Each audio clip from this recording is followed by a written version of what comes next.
1984 ਸਿੱਖ ਨਸਲਕੁਸ਼ੀ ਨਾਲ ਸੰਬੰਧਿਤ web series ਗ੍ਰਹਿਣ ਤੇ ਤੁਰੰਤ ਰੋਕ ਲਗਾਈ ਜਾਵੇ। एक है जी बीबी जगीर कौर ने। दरअसल श्रोमणी गुरुद्वारा प्रबंधक कमेटी के प्रधान बीबी जगीर कौर ने भारत सरकार के सूचना प्रसारण मंत्रालय तो मंग की है कि 1984 सिख नस्लकुशियां ਦੀਆਂ ਘਟਨਾਵਾਂ ਤੇ ਆਧਾਰਿਤ ਵੈਬ ਸੀਰੀਜ਼ ਗ੍ਰਹਿਣ ਜੋ 24 ਜੂਨ ਨੂੰ ਡਿਜ਼ਨੀ ਹੌਟਸਟਾਰ ਪਲੇਟਫਾਰਮ ਤੇ ਰਿਲੀਜ਼ ਹੋ ਰਹੀ ਹੈ ਤੇ ਤੁਰੰਤ ਰੋਕ ਲਗਾਈ ਜਾਵੇ। ਬੀਬੀ ਜਗੀਰ ਕੌਰ ਨੇ ਪੱਤਰਕਾਰਾਂ ਨਾਲ ਗੱਲਬਾਤ ਕਰਦਿਆਂ ਕਿਹਾ ਕਿ ਕੇਂਦਰ ਦੀ ਤਤਕਾਲੀ ਕਾਂਗਰਸ ਸਰਕਾਰ ਦੇ ਸਮੇਂ ਦੇਸ਼ ਭਰ ਵਿੱਚ ਵਾਪਰੀਆਂ 1984 ਸਿੱਖ ਨਸਲਕੁਸ਼ੀ ਦੀਆਂ ਘਟਨਾਵਾਂ ਬਾਰੇ ਗ੍ਰਹਿਣ ਨਾਂ ਦੀ ਵੈਬ ਸੀਰੀਜ਼ ਵਿੱਚ ਸਿੱਖ ਕਿਰਦਾਰ ਨੂੰ ਇਤਰਾਜ਼ਯੋਗ ਢੰਗ ਨਾਲ ਦਿਖਾਇਆ ਗਿਆ ਹੈ। ਉਹਨਾਂ ਕਿਹਾ ਕਿ ਇਸ ਵਿੱਚ ਸਿੱਖ ਨਸਲਕੁਸ਼ੀ ਦਾ ਦੋਸ਼ ਇੱਕ ਸਿੱਖ ਕਿਰਦਾਰ ਸਿਰ ਹੀ ਮੜਿਆ ਜਾ ਰਿਹਾ ਹੈ ਜੋ ਬਹੁਤ ਹੀ ਨਿੰਦਣਯੋਗ ਤੇ ਮਨਘੜਤ ਹੈ। ਉਹਨਾਂ ਕਿਹਾ ਕਿ ਗ੍ਰਹਿਣ ਵੈਬ ਸੀਰੀਜ਼ ਦੇ ਨਿਰਮਾਤਾ ਅਜੇ ਜੀ ਰਾਏ ਤੇ ਡਿਜ਼ਨੀ ਹੌਟਸਟਾਰ ਦੇ ਮੁਖੀ ਸੁਨੀਲ ਰਾਇਨ ਨੂੰ ਵੀ ਨਿਰਪ੍ਰੀਤ ਕੌਰ ਵੱਲੋਂ ਕਾਨੂੰਨੀ ਨੋਟਿਸ ਭੇਜਿਆ ਗਿਆ ਹੈ ਜਿਸ ਦੀ ਸ਼੍ਰੋਮਣੀ ਕਮੇਟੀ ਵੀ ਹਮਾਇਤ ਕਰਦੀ ਹੈ। ਉਹਨਾਂ ਕਿਹਾ ਕਿ ਇਸ ਵੈਬ ਸੀਰੀਜ਼ ਰਾਹੀਂ ਸਿੱਖਾਂ ਦੇ ਅੱਲੇ ਜ਼ਖਮਾਂ ਤੇ ਲੂਣ ਛਿੜਕਣ ਦਾ ਕੰਮ ਕੀਤਾ ਜਾ ਰਿਹਾ ਹੈ ਜਿਸ ਨਾਲ ਸਿੱਖ ਭਾਵਨਾਵਾਂ ਨੂੰ ਠੇਸ ਪਹੁੰਚੇਗੀ। ਉਹਨਾਂ ਇਹ ਵੀ ਕਿਹਾ ਕਿ ਅਜਿਹੀਆਂ ਫਿਲਮਾਂ ਨਾਲ ਸਮਾਜ ਅੰਦਰ ਫਿਰਕਿਆਂ ਦੀ ਸਾਂਝੀਵਾਲਤਾ ਨੂੰ ਵੀ ਗਹਿਰੀ ਸੱਟ ਵੱਜਦੀ ਹੈ। ਇਸ ਲਈ ਅਜਿਹੇ ਸੰਵੇਦਨਸ਼ੀਲ ਤੇ ਇਤਰਾਜ਼ਯੋਗ ਰੁਝਾਨਾਂ ਨੂੰ ਰੋਕਣ ਲਈ ਸਰਕਾਰ ਨੂੰ ਸਖਤ ਆਈਟੀ ਨਿਯਮ ਬਣਾਉਣੇ ਚਾਹੀਦੇ ਨੇ। ਬੀਬੀ ਜਗੀਰ ਕੌਰ ਨੇ ਇਹ ਵੀ ਕਿਹਾ ਕਿ ਕੇਂਦਰ ਸਰਕਾਰ ਨੂੰ ਸੈਂਸਰ ਬੋਰਡ ਵਿੱਚ ਸਿੱਖ ਨੁਮਾਇੰਦਿਆਂ ਨੂੰ ਸ਼ਾਮਲ ਕਰਨਾ ਚਾਹੀਦਾ ਹੈ ਤਾਂ ਜੋ ਕਿਸੇ ਵੀ ਫਿਲਮ ਵਿੱਚ ਸਿੱਖ ਧਰਮ ਨਾਲ ਸੰਬੰਧਿਤ ਵਿਵਾਦਤ ਸੀਨ ਨੂੰ ਕੱਟਿਆ ਜਾ ਸਕੇ। ਉਹਨਾਂ ਵੈਬ ਸੀਰੀਜ਼ ਨਿਰਮਾਤਾ ਅਤੇ ਡਿਜ਼ਨੀ ਹੌਟਸਟਾਰ ਦੇ ਮੁਖੀ ਨੂੰ ਚੇਤਾਵਨੀ ਦਿੰਦਿਆਂ ਕਿਹਾ ਕਿ ਜੇਕਰ ਇਸ ਇਤਰਾਜ਼ਯੋਗ ਵੈਬ ਸੀਰੀਜ਼ ਨੂੰ ਰਿਲੀਜ਼ ਕੀਤਾ ਜਾਂਦਾ ਹੈ ਤਾਂ ਉਹਨਾਂ ਖਿਲਾਫ ਸ਼੍ਰੋਮਣੀ ਕਮੇਟੀ ਵੱਲੋਂ ਵੀ ਕਾਨੂੰਨੀ ਕਾਰਵਾਈ ਕੀਤੀ ਜਾਵੇਗੀ। ਵਧੇਰੇ ਜਾਣਕਾਰੀ ਲਈ ਵੇਖਦੇ ਹਾਂ ਰਿਪੋਰਟਰ ਮੁਕੇਸ਼ ਮਹਿਰਾ ਦੀ ਅੰਮ੍ਰਿਤਸਰ ਦੇ ਖਾਸ ਰਿਪੋਰਟ। ਸ਼੍ਰੋਮਣੀ ਗੁਰਦੁਆਰਾ ਪ੍ਰਬੰਧਕ ਕਮੇਟੀ ਸੰਸਥਾ ਵੱਲੋਂ ਸਾਰੇ ਮੈਂਬਰ ਸਾਹਿਬਾਨਾਂ ਵੱਲੋਂ ਤੇ ਸਾਰੇ ਸਾਡੇ ਜਿੰਨੇ ਵੀ ਅਧਿਕਾਰੀ ਜਨ ਹੈ ਉਹਨਾਂ ਸਾਰਿਆਂ ਵੱਲੋਂ ਤੇ ਗੁਰੂ ਪਾਤਸ਼ਾਹ ਚਰਨਾਂ 'ਚ ਅਰਦਾਸ ਹੈ ਕਿ ਸੱਚੇ ਪਾਤਸ਼ਾਹ ਇਹੋ ਜਿਹੇ ਮਹਾਨ ਵਿਦਵਾਨ ਨੂੰ ਆਪਣੇ ਚਰਨਾਂ 'ਚ ਨਿਵਾਸ ਬਖਸ਼ਣ। ਪਿੱਛੇ ਪ੍ਰਮਾਤਮਾ ਪਰਿਵਾਰ ਨੂੰ ਸੁੱਖ ਸ਼ਾਂਤੀ ਚੜ੍ਹਦੀ ਕਲਾ ਬਖਸ਼ੇ। ਇਹੋ ਜਿਹੇ ਇਨਸਾਨ ਦਾ ਜਾਣਾ ਇੱਕ ਬਹੁਤ ਵੱਡਾ ਵਿਛੋੜਾ ਵੀ ਹੁੰਦਾ ਤੇ ਬੜਾ ਵੱਡਾ ਘਾਟਾ ਵੀ ਹੁੰਦਾ। ਉਹਨਾਂ ਦੇ ਜਾਣ ਦੇ ਨਾਲ ਅੱਜ ਬਹੁਤ ਵੱਡਾ ਘਾਟਾ ਪਿਆ ਇਤਿਹਾਸਕਾਰਾਂ ਦੇ ਵਿੱਚ। ਇਹ ਨਾ ਪੂਰਾ ਹੋਣ ਵਾਲਾ ਘਾਟਾ ਪ੍ਰਮਾਤਮਾ ਕਰੇ ਕਿ ਉਹਨਾਂ ਦੇ ਪਾਏ ਪੂਰਨਿਆਂ ਤੇ ਆਉਣ ਵਾਲੇ ਵਿਦਵਾਨ ਜਿਹੜੇ ਆ ਉਹਨਾਂ ਕੋਲ ਚੰਗੀਆਂ ਸਿਹਤਾਂ ਲੈ ਸਕਣ। ਦੂਸਰਾ ਜਿਹੜਾ ਕਿ ਅਸੀਂ ਪਹਿਲਾਂ ਵੀ ਚਿੱਠੀ ਲਿਖੀ ਸੀ ਟਵਿੱਟਰ ਨੂੰ ਤੇ ਉਹਦਾ ਅਜੇ ਤੱਕ ਕੋਈ ਜਵਾਬ ਨਹੀਂ ਆਇਆ। ਉਹ ਚਿੱਠੀ ਕੀ ਸੀ ਕਿ ਸਿੱਖਾਂ ਦੇ ਖਿਲਾਫ ਟਵਿੱਟਰ ਦੇ ਉੱਤੇ ਬਹੁਤ ਸਾਰੀਆਂ ਨਫ਼ਰਤ ਭਰੀਆਂ ਜਿਹੜੀਆਂ ਖਬਰਾਂ ਆਉਂਦੀਆਂ ਇਹ ਪਾੜਾ ਪਾਇਆ ਜਾ ਰਿਹਾ ਸਿੱਖਾਂ ਵਿੱਚ ਤੇ ਬਾਕੀ ਧਰਮਾਂ ਦੇ ਲੋਕਾਂ ਵਿੱਚ। ਅਸੀਂ ਪਹਿਲਾਂ ਚਿੱਠੀ ਲਿਖੀ ਉਹਦਾ ਵੀ ਕੋਈ ਜਵਾਬ ਨਹੀਂ ਆਇਆ ਔਰ ਉਹਦਾ ਰੈਫਰੈਂਸ ਦੇ ਕੇ ਇੰਡੀਅਨ ਐਕਸਪ੍ਰੈਸ ਵਿੱਚ ਫਿਰ ਲਿਖਿਆ ਗਿਆ ਜਿਹੜਾ ਉਹਦਾ ਹਵਾਲਾ ਦੇ ਕੇ ਕਿ ਸ਼੍ਰੋਮਣੀ ਗੁਰਦੁਆਰਾ ਪ੍ਰਬੰਧਕ ਕਮੇਟੀ ਵੱਲੋਂ ਜਿਹੜੀ ਚਿੱਠੀ ਲਿਖੀ ਗਈ ਸੀ ਉਹਦਾ ਜਵਾਬ ਨਹੀਂ ਆਇਆ। ਇਹਦਾ ਮਤਲਬ ਕਿ ਟਵਿੱਟਰ ਨੇ ਕਦੀ ਪਰਵਾਹ ਨਹੀਂ ਕੀਤੀ ਕਿ ਉਹਨਾਂ ਨੂੰ ਅਸੀਂ ਕਿਹੜੀ ਕੋਈ ਗੱਲ ਦੀ ਬੇਨਤੀ ਕੀਤੀ ਹੈ। ਇਸੇ ਤਰ੍ਹਾਂ ਇੱਕ ਵਾਰੀ ਜਦੋਂ ਪਹਿਲਾਂ ਸਿੱਖਾਂ ਨੂੰ ਹੈਸ਼ਟੈਗ ਕੀਤਾ ਜਾਂਦਾ ਸੀ ਉਹਨਾਂ ਨੇ ਬੰਦ ਕਰਤਾ ਸੀ ਤੇ ਫਿਰ ਪ੍ਰੈਸ਼ਰ ਪੈਣ ਦੇ ਉੱਤੇ ਉਹਨਾਂ ਬੰਦ ਕੀਤਾ ਫਿਰ ਖੋਲ੍ਹਿਆ ਗਿਆ। ਬੇਨਤੀ ਕਰਨੀ ਚਾਹੁੰਦੇ ਹਾਂ ਕਿ ਹੁਣ ਸੈਂਟਰ ਨੇ ਜਿਹੜਾ ਲੀਗਲ ਸ਼ੈਲਟਰ ਸੀ ਉਹਨਾਂ ਉੱਤੋਂ ਉਹ ਚੁੱਕ ਲਈਏ। ਇਸ ਵੇਲੇ ਟਵਿੱਟਰ ਦੇ ਖਿਲਾਫ ਕੋਈ ਵੀ ਸ਼ਿਕਾਇਤ ਕਰ ਸਕਦਾ, ਕੋਈ ਵੀ ਪਰਚਾ ਦਰਜ ਕਰਾ ਸਕਦਾ। ਮੈਂ ਇਹ ਗੱਲ ਕਹਿਣਾ ਚਾਹੁੰਦੀ ਹਾਂ ਕਿ ਜੇ ਅਸੀਂ ਪਰਚਾ ਦਰਜ ਕਰਾ ਸਕਦੇ ਹਾਂ ਪਰ ਫਿਰ ਵੀ SGPC ਦੇ ਇੱਕ ਜ਼ਿੰਮੇਵਾਰ ਸੰਸਥਾ ਹੋਣ ਦੇ ਨਾਤੇ ਜੋ ਅੱਜ IT ਰੂਲ ਬਣੇ ਹੈ ਸਰਕਾਰ ਨੇ ਬਣਾਏ ਹੈ ਉਹਦੇ ਅਨੁਸਾਰ ਜੇ ਇਹਨਾਂ 'ਤੇ ਸ਼ੈਲਟਰ ਨਹੀਂ ਰਹੀ ਜਾਂ ਉਹਨਾਂ ਦੀ ਸੁਰੱਖਿਆ ਨਹੀਂ ਰਹੀ ਅਸੀਂ ਜੋ ਚਾਹੀਏ ਪਰਚਾ ਦਰਜ ਕਰਾ ਕੇ ਉਹਨਾਂ 'ਤੇ ਕਾਰਵਾਈ ਕਰ ਸਕਦੇ ਹਾਂ। ਫਿਰ ਵੀ ਅਸੀਂ ਇੱਕ ਜ਼ਿੰਮੇਵਾਰ ਸੰਸਥਾ ਹੋਣ ਦੇ ਨਾਤੇ ਇਹ ਨਹੀਂ ਚਾਹੁੰਦੇ ਕਿ ਉਸ ਦੀ ਜਿਹੜੀ ਆਵਾਜ਼ ਹੈ ਉਹ ਬੰਦ ਕੀਤੀ ਜਾਵੇ। ਪ੍ਰੈਸ ਦੀ ਆਜ਼ਾਦੀ ਨੂੰ ਬੰਦ ਕੀਤਾ ਜਾਵੇ, ਪ੍ਰੈਸ ਦੀ ਆਜ਼ਾਦੀ ਉੱਤੇ ਕੋਈ ਰੋਕ ਲਾਈ ਜਾਵੇ। ਇਹ ਟਵਿੱਟਰ ਦੀ ਆਜ਼ਾਦੀ ਰਹਿਣੀ ਚਾਹੀਦੀ ਹੈ, ਉਹ ਲਿਖਣ ਲੋਕਾਂ ਦੇ ਹਾਵ ਭਾਵ ਲੋਕਾਂ 'ਚ ਪਹੁੰਚਾਉਣ। ਲੇਕਿਨ ਜੇ ਅੱਜ ਵੀ ਉਹ ਐਕਸ਼ਨ ਨਹੀਂ ਲੈਂਦੇ ਤਾਂ ਸਾਨੂੰ ਮਜਬੂਰ ਨਾ ਕਰਨ ਕਿ ਅਸੀਂ ਕੋਈ ਐਸਾ ਐਕਸ਼ਨ ਲਈਏ ਜਿਹਨਾਂ ਦੇ ਨਾਲ ਇਹ ਲੋਕਾਂ ਵਿੱਚ ਆਵੇ ਕਿ ਸ਼ਾਇਦ ਅਸੀਂ ਉਸ ਦੀ ਆਵਾਜ਼ ਦਬਾਉਣ ਦੀ ਗੱਲ ਕੀਤੀ। ਅਸੀਂ ਇਸ ਦੀ ਜ਼ਿੰਮੇਵਾਰੀ ਸਮਝਦੇ ਹਾਂ। ਸੋ ਇੱਕ ਵਾਰੀ ਫਿਰ ਮੈਂ ਬੇਨਤੀ ਕਰਦੀ ਹਾਂ ਬਤੌਰ ਮੁੱਖ ਸੇਵਾਦਾਰ ਸ਼੍ਰੋਮਣੀ ਗੁਰਦੁਆਰਾ ਪ੍ਰਬੰਧਕ ਕਮੇਟੀ ਕਿ ਸਿੱਖਾਂ ਦੀਆਂ ਭਾਵਨਾਵਾਂ ਨੂੰ ਕਿਤੇ ਇਸ ਤਰੀਕੇ ਨਾਲ ਭੜਕਾਇਆ ਨਾ ਜਾਵੇ ਕਿ ਪਹਿਲਾਂ ਵੀ ਅਸੀਂ ਨਾਲ ਉਹਨਾਂ ਨੂੰ ਬਕਾਇਦਾ ਸਬੂਤ ਲਾ ਕੇ ਦੱਸੇ ਸੀਗੇ ਕਿ ਜਿਹੜੀਆਂ ਟਵਿੱਟਰ ਦੇ ਵਿੱਚ ਸਿੱਖਾਂ ਦੇ ਖਿਲਾਫ ਨਫ਼ਰਤ ਭਰੀਆਂ ਖਬਰਾਂ ਹੁੰਦੀਆਂ ਉਹ ਬੰਦ ਕੀਤੀਆਂ ਜਾਣ। ਇੱਕ ਵਾਰੀ ਫਿਰ ਮੈਂ ਬੇਨਤੀ ਕਰਦੀ ਹਾਂ ਕਿ ਉਹਨਾਂ ਨੂੰ ਬੰਦ ਕੀਤਾ ਜਾਵੇ ਔਰ ਉਹਨਾਂ ਲੋਕਾਂ ਨੂੰ ਇਸ ਗੱਲ ਦੇ ਉੱਤੋਂ ਰੋਕਿਆ ਜਾਵੇ ਕਿ ਉਹ ਨਾ ਇਹਦੇ ਵਿੱਚ ਕਰਨ, ਕਿਉਂਕਿ ਇਹਦੇ ਨਾਲ ਸਿੱਖਾਂ ਦੇ ਵਿੱਚ ਬੜੀ ਇੱਧਰ ਉੱਧਰ ਦੀ ਨਫ਼ਰਤ ਪੈਦਾ ਹੁੰਦੀ ਹੈ, ਫਿਰ ਭੜਕਾਹਟ ਪੈਦਾ ਹੁੰਦੀ ਹੈ, ਫਿਰ ਕੋਈ ਐਸੇ ਇੱਕ ਦੂਜੇ ਦੇ ਨਾਲ ਵਖਰੇਵੇਂ ਪੈਦਾ ਹੁੰਦੇ। ਸੋ ਇਹ ਕਿਉਂਕਿ ਮੈਂ ਨਹੀਂ ਚਾਹੁੰਦੀ ਕਿ ਜੋ ਅੱਜ ਭਾਰਤ ਸਰਕਾਰ ਨੇ IT ਦੇ ਰਾਹੀਂ ਉਹਨਾਂ ਦੇ ਉੱਤੇ ਇਹ ਜਿਹੜੀ ਸ਼ੀਲਡ ਦਿੱਤੀ ਸੀ, ਉਹਨਾਂ ਨੂੰ ਸ਼ੈਲਟਰ ਕੀਤਾ ਸੀਗਾ, ਉਹ ਚੁੱਕ ਦਿੱਤਾ ਗਿਆ ਉਹਦੇ ਵਿੱਚ, ਤੇ ਅਸੀਂ ਉਸ ਕਾਨੂੰਨ ਦੀ ਵਰਤੋਂ ਨਹੀਂ ਕਰਨਾ ਚਾਹੁੰਦੇ ਕਿ ਕਿਤੇ ਪ੍ਰੈਸ ਦੀ ਆਵਾਜ਼ ਨੂੰ ਜਾਂ ਟਵਿੱਟਰ ਦੀ ਆਵਾਜ਼ ਨੂੰ ਦਬਾਇਆ ਨਾ ਜਾ ਸਕੇ। ਸਮੇਂ ਦੇ ਨਾਲ ਵਾਰ-ਵਾਰ ਸਿੱਖਾਂ ਦੇ ਉੱਤੇ ਕਿਸੇ ਨਾ ਕਿਸੇ ਢੰਗ ਨਾਲ ਹਮਲੇ ਹੁੰਦੇ ਆ। ਅੱਜ ਦੇਖਣ ਵਿੱਚ ਆਇਆ ਕਿ ਜਿਹੜਾ 1984 ਵਿੱਚ ਸਿੱਖ ਨਸਲਕੁਸ਼ੀ ਹੋਈ ਸੀ, ਉਹਦੀਆਂ ਘਟਨਾਵਾਂ ਵੱਖ-ਵੱਖ ਥਾਵਾਂ 'ਤੇ ਹੋਈਆਂ ਤੇ ਉਹਦੇ ਆਧਾਰ ਉੱਤੇ ਇੱਕ ਵੈਬ ਸੀਰੀਜ਼ ਗ੍ਰਹਿਣ, ਜਿਸ ਦਾ ਨਾਮ ਹੈ ਗ੍ਰਹਿਣ, ਜੋ 24 ਜੂਨ ਨੂੰ ਡਿਜ਼ਨੀ ਹੌਟਸਟਾਰ ਪਲੇਟਫਾਰਮ 'ਤੇ ਰਿਲੀਜ਼ ਹੋ ਰਹੀ ਹੈ। ਉਹਦੇ ਵਿੱਚ ਜੋ ਅੱਜ ਸਿੱਖ ਦਾ ਕਿਰਦਾਰ ਉੱਤੇ ਇਹਨਾਂ ਨੇ ਹਮਲਾ ਫਿਰ ਕੀਤਾ ਕਿ ਉਹਦੇ ਪਿੱਛੇ ਜਿਹੜੀ ਨਸਲਕੁਸ਼ੀ ਦੇ ਪਿੱਛੇ ਵੀ ਸਿੱਖ ਨੂੰ ਦਿਖਾਇਆ ਗਿਆ ਕਿ ਇਹ ਸਾਰਾ ਜਿਹੜਾ ਕੀਤਾ ਗਿਆ ਹਮਲਾ ਜਾਂ ਕੋਈ ਨਸਲਕੁਸ਼ੀ ਦਾ ਸ਼ੁਰੂਆਤ ਸੀ, ਇਹ ਸਿੱਖ ਵੱਲੋਂ ਕੀਤੀ ਗਈ ਹੈ। ਬੜਾ ਅਫਸੋਸ ਹੈ ਕਿ ਜਿਨ੍ਹਾਂ ਨੇ ਜ਼ੁਲਮ ਝੱਲਿਆ, ਜਿਨ੍ਹਾਂ ਸਿੱਖ ਧਰਮ ਦੀ ਨਸਲਕੁਸ਼ੀ ਦੀ ਗੱਲ ਕੀਤੀ ਗਈ ਹੈ ਸਿੱਖ ਕੌਮ ਦੀ, ਉਹਨੂੰ ਹੀ ਦੋਸ਼ੀ ਠਹਿਰਾ ਕੇ ਉਹਦੇ ਵਿੱਚ ਪੇਸ਼ ਕੀਤਾ ਗਿਆ। ਇੱਕ ਬਹੁਤ ਸੋਚੀ ਸਮਝੀ ਸਾਜ਼ਿਸ਼ ਹੈ, ਸਿੱਖਾਂ ਨੂੰ ਫਿਰ ਭੜਕਾਉਣ ਵਾਲੀ ਗੱਲ ਹੋ ਰਹੀ ਹੈ ਔਰ ਸਿੱਖਾਂ ਦੀਆਂ ਭਾਵਨਾਵਾਂ ਨੂੰ ਫਿਰ ਉਸੇ ਤਰ੍ਹਾਂ ਉਕਸਾਉਣ ਵਾਲੀ ਗੱਲ ਕੀਤੀ ਜਾ ਰਹੀ ਹੈ, ਜਿਹਦੀ ਕਿ ਬਰਦਾਸ਼ਤ ਨਹੀਂ ਕੀਤੀ ਜਾ ਸਕਦੀ।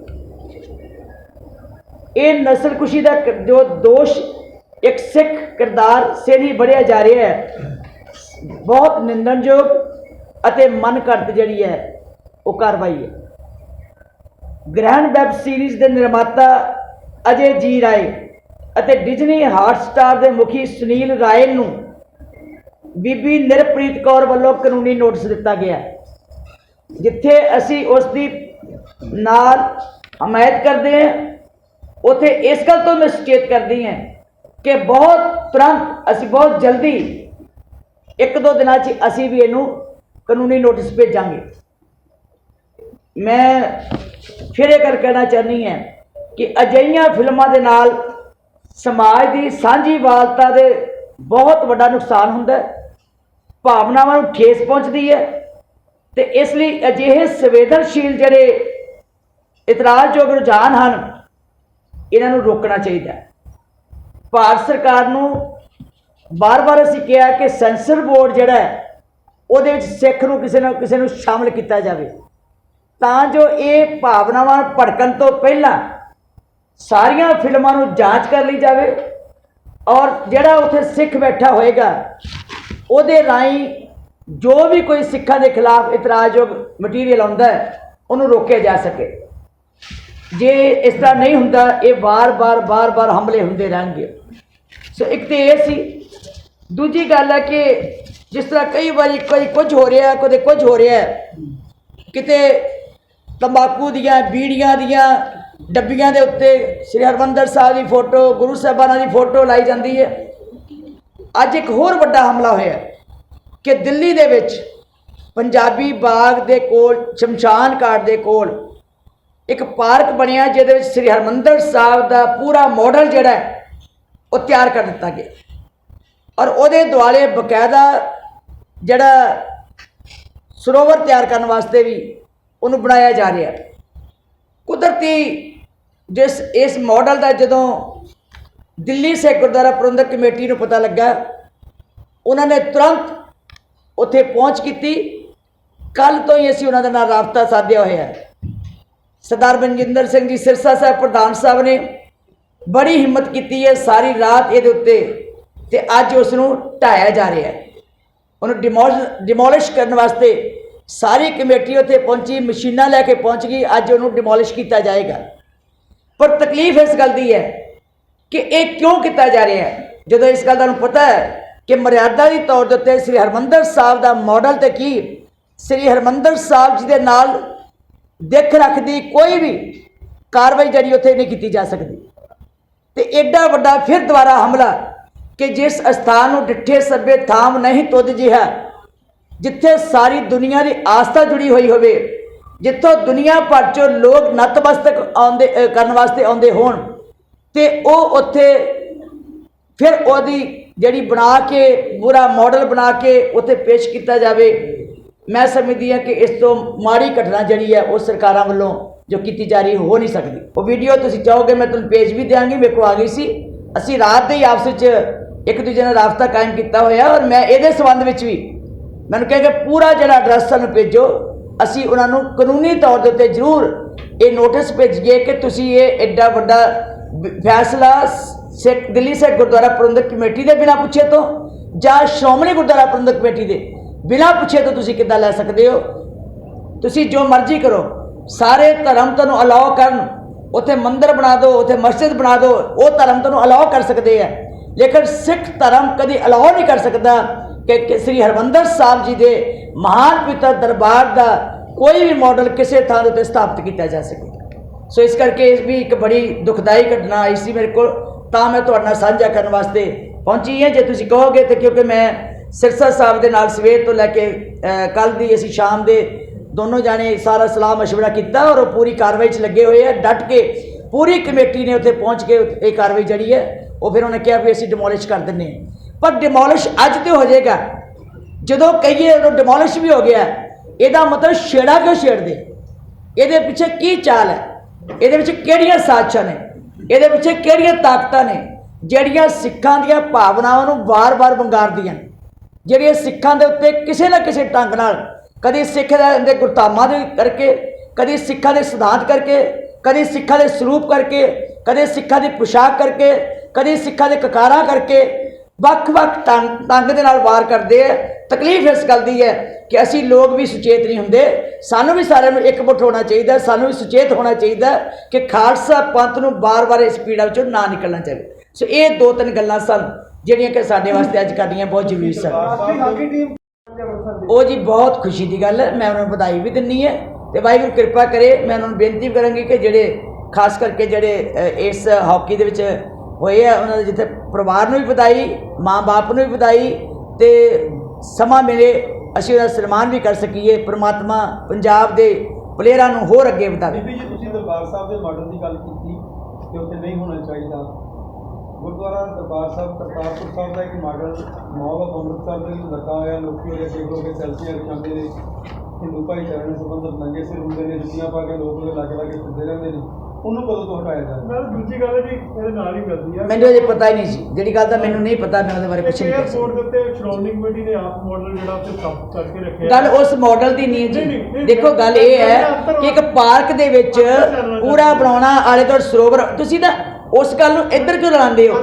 श्रोमणी कमेटी ने जी अंदर मॉडल बनाया, वो बना के रखिਆ, लोकी जाके मत्था टेकदे गुरु रामदास दे नां दे उत्ते।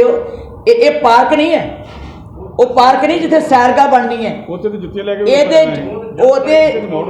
पार्कों के विच लोगों ने कईयां ने बीड़ियां भी पीणियां ना कुछ पवित्रता इन्हां नहीं रुला सकते।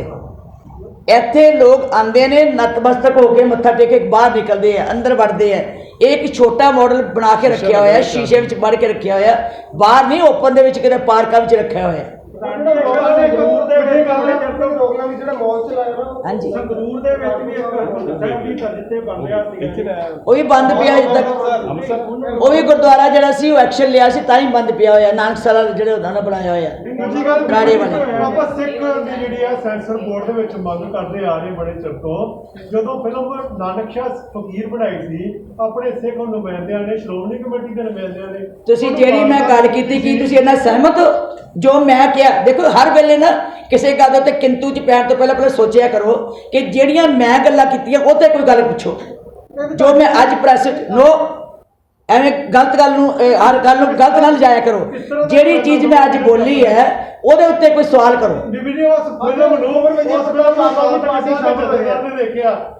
ਮੈਨੂੰ ਕੋਈ ਪਤਾ ਨਹੀਂ ਜੀ, ਜਦੋਂ ਸੰਗਤਾਂ ਚ ਆਈ ਬੰਦ ਹੋ ਗਈ।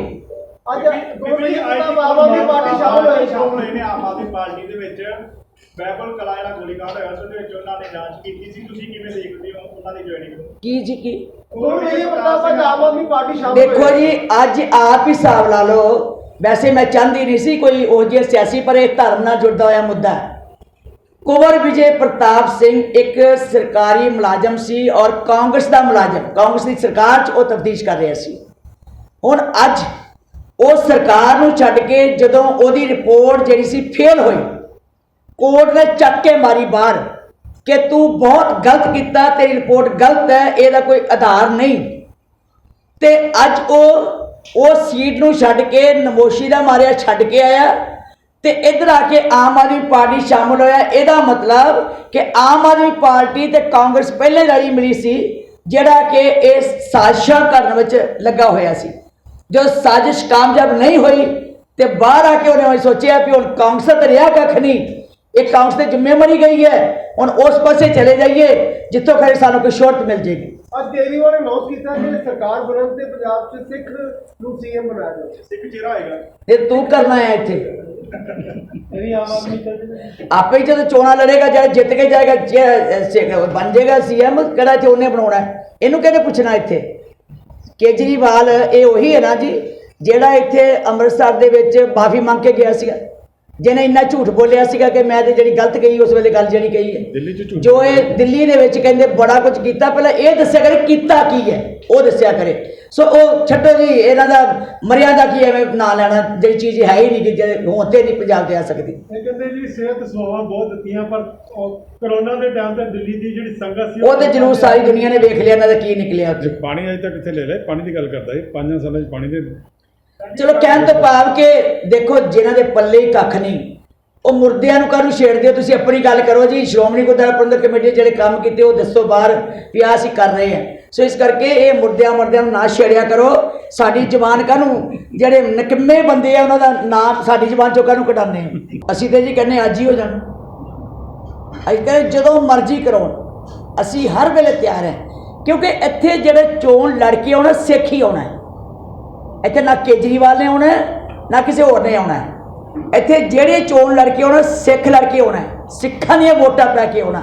ਜਿਹੜਾ ਵੀ ਮੈਂਬਰ ਬਣ ਕੇ ਆਵੇ ਉਹ ਸ਼੍ਰੋਮਣੀ ਗੁਰਦੁਆਰਾ ਪ੍ਰਬੰਧਕ ਕਮੇਟੀ ਦਾ ਹੀ ਮੈਂਬਰ ਬਣ ਕੇ ਆਏਗਾ। ਕੋਈ ਆਵੇ, ਜਿਹੜਾ ਮਰਜ਼ੀ ਆਵੇ, ਇੱਥੇ ਕੋਈ ਕਿਸੇ ਦਾ ਕਬਜ਼ਾ ਨਹੀਂ ਹੈ, ਇਹ ਨਾ ਕੋਈ ਕਬਜ਼ਾ ਕਰ ਸਕਦਾ ਹੈ।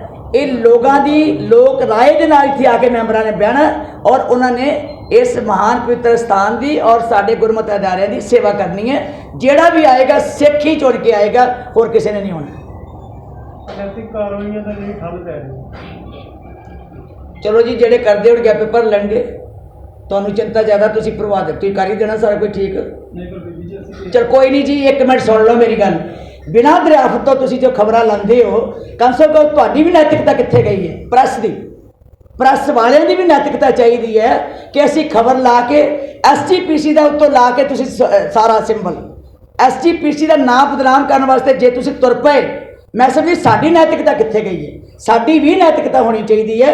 ਇੱਥੇ 15-20 ਹਜ਼ਾਰ ਮੁਲਾਜ਼ਮ ਹੈ, ਕੋਈ ਇੱਕ ਮੁਲਾਜ਼ਮ ਦੀ ਗੱਲ ਆਉਂਦੀ ਹੈ, ਜੇ ਕੋਈ ਮਾਰ ਜਾ ਕਿਸੇ ਨੂੰ ਇਤਰਾਜ਼ ਆਉਂਦਾ ਹੈ, ਉਹਨੂੰ ਦਰਿਆਫਤ ਤਾਂ ਕਰ ਦਿਆ ਕਰੋ। ਤੁਸੀਂ ਨੈਤਿਕਤਾ ਇਹੀ ਹੈ ਨਾ ਕਿ ਬਾਹਰ ਅਖਬਾਰਾਂ 'ਚ ਦੇ ਕੇ ਅਸੀਂ ਚਾਹੁੰਦੇ ਕੀ ਹੈ? SGPC ਨੂੰ ਨਿਯਮਤ ਹੋਣਾ ਚਾਹੀਦਾ। SGPC ਦਾ ਕਸੂਰ ਹੈ, ਇਹਦੇ 'ਚ SGPC ਦਾ ਕੀ ਕਸੂਰ ਹੈ? ਜੇ ਕੋਈ ਮੁਲਾਜ਼ਮ ਦੀ ਕੋਈ ਗੱਲ ਆਵੇ, ਅਸੀਂ ਐਕਸ਼ਨ ਲੈਂਦੇ ਹਾਂ। ਜੇ ਕੋਈ ਗੱਲ ਦਰਿਆਫਤ ਨਾ ਕੀਤੀ ਜਾਵੇ, ਉਨੀ ਚਿਰ ਤੱਕ ਮੇਰੀ ਪ੍ਰੈਸ ਨੂੰ ਵੀ ਬੇਨਤੀ ਹੈ, ਕਿਰਪਾ ਕਰੋ, ਜੇ ਪ੍ਰੈਸ ਤੁਸੀਂ ਸਮਝਦੇ ਹੋ ਪ੍ਰੈਸ ਹੈ, ਜੇ ਤੁਹਾਨੂੰ ਆਜ਼ਾਦੀ ਹੈ, ਸਾਨੂੰ ਵੀ ਆਜ਼ਾਦੀ ਹੈ ਤੁਹਾਨੂੰ ਕਹਿਣ ਦੀ। ਕੱਲੀ ਤੁਹਾਡੀ ਨਹੀਂ ਜ਼ੁਬਾਨ ਖੁੱਲ੍ਹਣੀ ਚਾਹੀਦੀ, ਸਾਡੀ ਵੀ ਖੁੱਲ੍ਹਣੀ ਚਾਹੀਦੀ ਹੈ ਕਿ ਅਸੀਂ ਵੀ ਤੁਹਾਨੂੰ ਕਹਿ ਸਕੀਏ ਕਿ ਗਲਤ ਗੱਲ ਨੂੰ ਵਿਦਾਊਟ ਐਨੀ ਇਨਫੋਰਮੇਸ਼ਨ, ਵਿਦਾਊਟ ਐਨੀ ਪ੍ਰੂਫ ਤੁਸੀਂ ਜੇ ਲਾਓਗੇ, ਮੈਂ ਸਮਝਦੀ ਤੁਹਾਡੀ ਵੀ ਨੈਤਿਕਤਾ ਨਹੀਂ ਹੈਗੀ। ਜਦ ਤੋਂ 7 ਤਰੀਕ ਨੂੰ ਮਸਲਾ ਆਇਆ ਸੀ, ਮੈਂ ਜੀ। ਧਿਆਨ ਦੇ ਲੋਕ ਧਿਆਨ ਨਹੀਂ ਦੇ ਗਲਤ ਤੁਹਾਡੀ ਇੱਕ ਮਸ਼ਹੂਰੀ ਚੱਲਣ ਦੀ ਹੈ ਕਿ ਵੀ ਤੁਸੀਂ ਜਾਂ ਪ੍ਰਧਾਨ ਨਹੀਂ ਕਿਹਾ ਜਾਂਦਾ। ਸੁਣੋ ਮੇਰੀ ਗੱਲ, ਇੱਥੋਂ ਟੀਮ ਭੇਜੀ, ਨਹੀਂ ਮੈਂ 7 ਘੰਟੇ ਚੱਲੀ ਜਾਣ ਦਿਓ ਜੀ, ਮੈਨੂੰ ਉਹਨੇ ਕਿਹਾ ਜੀ ਪ੍ਰਧਾਨ ਜੀ ਛੇਤੀ ਆਓ। ਮੈਂ ਕਿਹਾ ਮੇਰਾ ਫਲਾਈਂਗ ਸਟਾਫ ਗਿਆ ਹੋਇਆ ਤੇ ਪ੍ਰਧਾਨ ਨੇ ਥੋੜਾ ਹੋਣਾ ਸੀ ਉੱਥੇ। ਮੈਂ ਇਹ ਜੁਰਮ ਕਹਿਤਾ ਮੈਂ? ਇਹ ਤਾਂ ਸੋਸ਼ਲ ਮੀਡੀਆ ਜੋ ਮਰਜ਼ੀ ਕਰੀ ਜਾਏ, ਮੈਂ ਸਬੂਤ ਥੋੜਾ ਦੇਣੇ ਇਹਨੂੰ।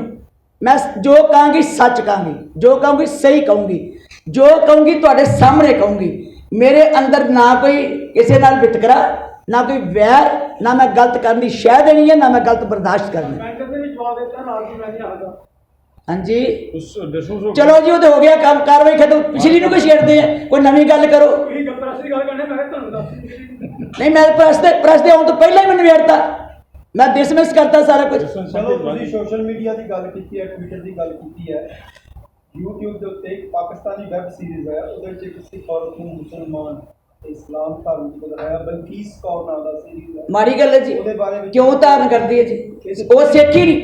ਮੈਂ ਜ਼ਿੰਮੇਵਾਰ ਹਾਂ? ਬੀਬੀ ਜੀ ਮੈਂ ਨੋ, ਹਰ ਗੱਲ ਨੂੰ ਸ਼੍ਰੋਮਣੀ ਕਮੇਟੀ ਵਿੱਚ ਨੂੰ ਨਾ ਜ਼ਿੰਮੇਵਾਰੀ। ਮੇਰੀ ਬੇਨਤੀ ਸੁਣੋ, ਜੇ ਕੋਈ ਸਿੱਖੀ ਛੱਡਦਾ ਹੈ, ਮੈਂ ਉਹਨੂੰ ਸਿੱਖ ਹੀ ਨਹੀਂ ਕਹਿੰਦੀ। ਬਸ ਮੇਰੇ ਤੇ ਇਹੋ ਹੀ ਸਵਾਲ ਮੈਂ ਜਵਾਬ। ਤੁਹਾਨੂੰ ਇਹ ਬੇਨਤੀ ਕਰਦਾ ਪਿਆ ਕਿ YouTube ਨੂੰ ਕਦੋਂ ਲਿਖੋਗੇ? ਜਦੋਂ ਮੇਰੇ ਕੋਲ ਕੋਈ ਮਸਲਾ ਆਏਗਾ ਸ਼੍ਰੋਮਣੀ ਕਮੇਟੀ ਕੌਮ ਨਾਲ ਸੰਬੰਧਿਤ, ਜੇ ਉਹਨੇ ਧਾਰਨ ਕੀਤਾ ਹੋਏਗਾ ਤੇ ਉਹਨੇ ਲਿਖਿਆ ਹੋਊਗਾ। ਜਿਹੜਾ ਕੌਮ ਦਾ ਮਸਲਾ ਹੋਏਗਾ ਉਦੋਂ ਮੈਂ ਲਿਖਾਂਗੀ। ਪੰਥ ਨਾਲ ਕੌਮ ਨਾਲ ਸੰਬੰਧਿਤ ਮਸਲਾ ਆਏਗਾ ਸਾਂਝਾ, ਫਿਰ ਹੀ ਲਿਖਿਆ ਜਾਏਗਾ ਨਾ। ਇੱਕ ਇੱਕ ਬੰਦੇ ਦੀ ਗੱਲ ਜਿਹੜੀ ਹੈ ਉਹ ਆਪਾਂ ਨਹੀਂ ਕਰ ਸਕਦੇ। ਜਿਹੜੀ ਕੋਈ ਗੱਲ ਸਾਡੇ ਕੌਮ ਦੀਆਂ ਭਾਵਨਾਵਾਂ ਦੇ ਖਿਲਾਫ ਕੋਈ ਚੱਲਦੀ ਹੈ, ਉਦੋਂ ਅਸੀਂ ਮਸਲਾ ਉਠਾਵਾਂਗੇ।